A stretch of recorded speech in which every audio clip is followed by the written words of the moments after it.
May the choice be with you. In honor of May the 4th, I'm doing a little budgeting allocation station video for you. So, 3 pillars here. These are looking at 3 types of people and their spending patterns. So, we're using the highlighter method, but we've turned it into an intergalactic glowing style. So, the first person here, they're spending a lot of their resources on um their past and their current focus.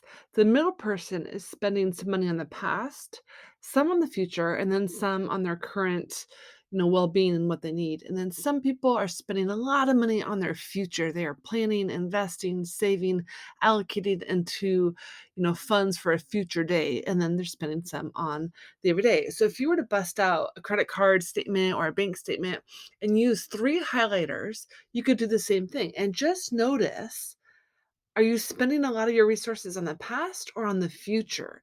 Now, with the highlighter method, you can break this down to categories, but for this example, we're just looking at past, present, and future. So it is a battle of choices.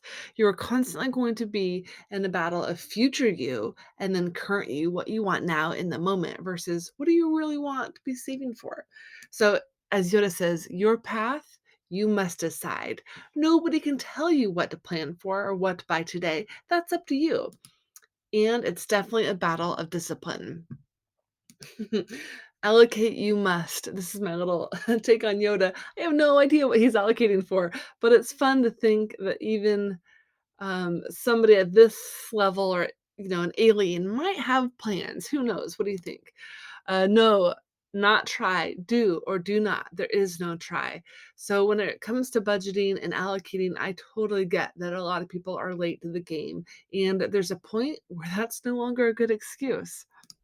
So, the dark side of budgeting is lack of clarity, undefined priorities, being caught unprepared, making choices that don't provide results. And that may change every month as we grow.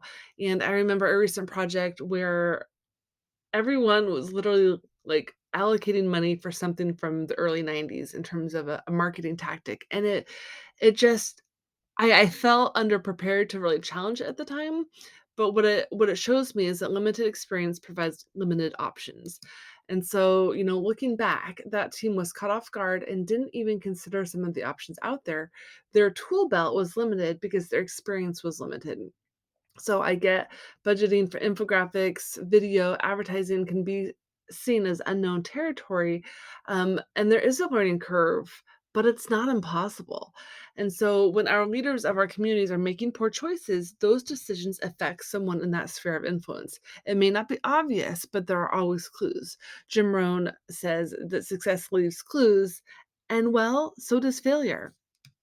So my encouragement within the revenue ringlet is for people not necessarily to, be super detailed on every little choice, but notice your patterns. In general, are you spending more for the future or planning for the future? Are you, paying for your obligations and previous choices from the past? Or are you just working on current you? There's no right or wrong here. It's just a matter of awareness. Here at the revenue ringlet, it's all about your data, your medium.